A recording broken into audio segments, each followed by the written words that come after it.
మనిషిగా పుట్టిన తర్వాత సమాజంలో సమస్య లేకుండా జీవించటం మనుషుల మధ్యలో అయితే కుదరదు. Number 1 point. మనుషుల మధ్యలో మనం జీవించాలంటే నిరంతరం పోరాటం చేయాల్సిందే. ఒక యుద్ధం. నువ్వు ఎంత సంపాదించు ఆ స్థాయికి తగ్గ శత్రుత్వం ఆ స్థాయికి ఉంటుంది. నువ్వు ఎన్ని కోట్లు సంపాదించినా నువ్వు ఆ కోటీశ్వరుడు అక్కడ పెద్ద బిల్డింగ్ కడితే నీ పక్కనోడితో నీకు సమస్య ఉంటుంది. ఇది సహజం. ఎందుకంటే మనుషులు అన్న తర్వాత ఈర్ష్య, అసూయ, ద్వేషం ఉంటుంది. మరి ప్రశాంతత కావాలంటే భూమి మీద పుట్టిన తర్వాత చచ్చిపోయేదాకా ప్రశాంతత అనేది మనిషిగా ఉండదు. ప్రతిరోజు యుద్ధం చేయాల్సిందే. యుద్ధం. దేశ రక్షణ కోసం సైనికుడు ఎలా యుద్ధం చేస్తాడో మనం కూడా ఈరోజు కొంచెం ప్రశాంతంగా ఉందని రేపేదో ఒక సమస్య వస్తుంది. ఆ సమస్య రాకుండా మనం ఇక క్లియర్ అవ్వాలంటే ఆ సమస్య మాత్రమే క్లియర్ అయింది. మళ్ళీ కొత్త సమస్య ఉత్పన్నం అవుతూ ఉంటుంది అనమాట. ఇవన్నీ లేకుండా ఉండాలంటే మనం సన్యాసం తీసుకోవటమే. సన్యాసం అంటే ఇంకా మనం అన్నీ వదిలేసుకొని భార్య, పిల్లలు, కుటుంబం అన్నీ వదిలేసుకొని అడవిలోకి పోయి తపస్సు చేసుకుంటే తప్పనిచ్చి ప్రశాంతమైన జీవితం అయితే మానవ జీవితంలో సమాజంలో ఉంటే మటుకు రాదు. అది జరిగే పని కాదు సమాజంలో. కాకపోతే అది కావాలి, ఆ ప్రశాంతత కావాలంటే తాత్కాలికమైన ప్రశాంతత ఉంటుంది. కానీ మామూలుగా ఇంకా మనకి సమస్యలు లేకుండా జీవిస్తున్నాం, ఇక మనం ప్రశాంతంగా జీవిస్తాం. మనకి ఈ పిల్లలు పెద్దవాళ్ళు అయిపోయారు కదా, వాళ్ళ చదువులు అయిపోయినాయి కదా, వాళ్ళ పెళ్ళిళ్ళు అయిపోయినాయి కదా, మనం ప్రశాంతంగా జీవిస్తాం అంటే ఒక్కొక్క దశలో ఒక్కొక్క సమస్య అనేది వస్తూ ఉంటుంది. మరి ఇంక మన సమస్యలు మర్చిపోవాలంటే మనం ఇట్లా నడక ప్రారంభించాలి. నడక కాసేపు ఇలా సాయంత్రం పూట వచ్చి ఇదిగో ప్రకృతిలో మనుషులు కొంచెం తక్కువగా ఉండే కాడ, అంటే మరీ మనుషులు లేకుండా మనం ఊర్లో మళ్ళీ వాకింగ్ చేస్తే ఊర్లో కూడా మళ్ళీ పలకరిస్తారు అన్నమాట. మనం వాకింగ్ చేసేటప్పుడు పరిచయాలు అవుతాయి.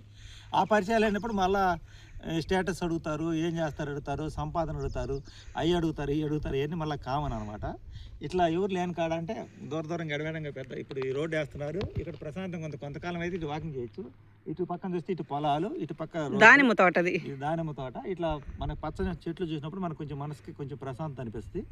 ఊర్లోంచి బయటకు వచ్చినప్పుడు కాసేపు ప్రశాంతంగా ఉంటుంది. కానీ ఎక్కువ ఇక్కడే ఉండలేం కదా, కాసేపు రిలీఫ్ అయ్యి మళ్ళీ పోతే సాయంత్రం పూట హాయిగా నిద్రపోవచ్చు, ప్రశాంతంగా అనిపిస్తుంది అనమాట. మనిషిలో ఆలోచన పడ్డప్పుడు నిద్ర రాదు కాబట్టి. కానీ ఒకటి, ఏది జరగాలో అదే జరిగిద్ది. కానీ మనం ఆలోచన ప్రెజర్ ఎంత పడినా జరగాల్సిందని మనం ఆపలేం, జరిగేదని మనం అడ్డుపడలేము. కాకపోతే పోరాటం చేయాలి, సాధించడానికి ప్రయత్నం చేయాలి. ఓడిపోతుంటాం, గెలుస్తుంటాం, ఓడిపోతుంటాం. ఇది మానవ జీవితంలో సహజం అనమాట. చదువుకునే పిల్లల కానించి, పుట్టిన కానించి, పని చేసే వాళ్ళ కానించి ఇవన్నీ అందరికీ తప్పని తిప్పాలన్నమాట ఇవి. అందుకే మనిషిగా పుట్టినవాడు ఎవడైనా సరే మనం ఎప్పుడే ఏ సమయానికి ఒక్కొక్క దశలో ఒక్కొక్క రకమైన యుద్ధం చేయాలి. బాల్యంలో ఒక రకంగా, యవ్వనంలో ఒక రకంగా, వృద్ధాప్యంలో ఒక రకంగా, ఏ దశకి తగ్గ సమస్య ఆ దశకు ఉంటుంది అనమాట. ఈ పాటలు, ఈ పోరాటాలు తప్పవు కాబట్టి వీటితో రాజీ పడి గెలుస్తూ ఓడిపోతూ గెలుస్తూ సాగించేదే జీవనం అనమాట. ఇది మేమైతే ప్రశాంతత కోసం అప్పుడప్పుడు సాయంత్రం పూట రోజు ఒక అరగంట ఇలా వాకింగ్ చేస్తాం. ఇలా వాకింగ్ చేస్తే మనకైతే చాలా హ్యాపీగా ఉంటుంది అనమాట. ఇలా వాకింగ్ చేస్తాం, కాసేపు పాడతాం. ఎవరో ఒక అతను కామెంట్ పెట్టాడు. ఒక అతను నాకేమని కామెంట్ పెట్టాడంటే, కూటి కోసం కోటి విద్యలు స్టెప్స్ వేస్తున్నాడు అంకులు అని. నేనే కాదండి, నేను రోడ్డు మీద స్టెప్ వేస్తే కూటి కోసం విద్యలు అన్నారు. మరి సినిమా హీరోలు కోట్ల రూపాయలు పారితోషికం తీసుకుంటే వాళ్ళు స్టెప్ వేస్తే వాళ్ళు కూడా కూటి కోసమే కదా. ఉద్యోగం చేసేది కూటి కోసమే, వ్యవసాయం చేసేది కూటి కోసమే, అన్నీ కూటి కోసమే. నేను ఒక్కడే కాదు, కడుపు కోసం ఎన్ని కుప్పిగంతులు అని ఒకటి కామెంట్ పెట్టాడు. కడుపు కోసం నేనే కాదు కుప్పిగంతులు వేసేది, మెగాస్టార్ చిరంజీవి గారు వేస్తారు, మహేష్ బాబు వేస్తారు, రామ్ చరణ్ వేస్తాడు, అల్లు అర్జున్ వేస్తారు. వాళ్ళు పెద్ద స్టార్లు కాబట్టి, సెలబ్రిటీలు కాబట్టి వాళ్ళు ఏ కుప్పిగంతులు వేసినా మీకు రైట్ అనిపిస్తుంది. అదే మేము వేస్తే కుప్పిగంతులు పొట్టాతనం కోసం. ప్రతి ఒక్కరు మనిషి పుట్టిన ప్రతి ఒక్కరు కాదు, ముందు ఆకలి తీరిన తర్వాతే అవసరాలు, కోరికలు అన్నీ కలుగుతాయి అన్నమాట. ఆకలిగా ప్రతి ఒక్కడు ముందు తిండి కోసమే. ఈ కుప్పిగంతులు అనేవాడు, మీకు నేను చెప్పేది ఏంటంటే, మీరు కూడా తిండి కోసమే కదా ఉద్యోగం చేసినా, వ్యవసాయం చేసినా, కష్టం చేసినా, ఏది చేసినా. ఇది గుర్తుపెట్టుకోండి కామెంట్ పెట్టేటప్పుడు. ఆ కుప్పిగంతులు చూసే కదా కామెంట్ పెట్టింది.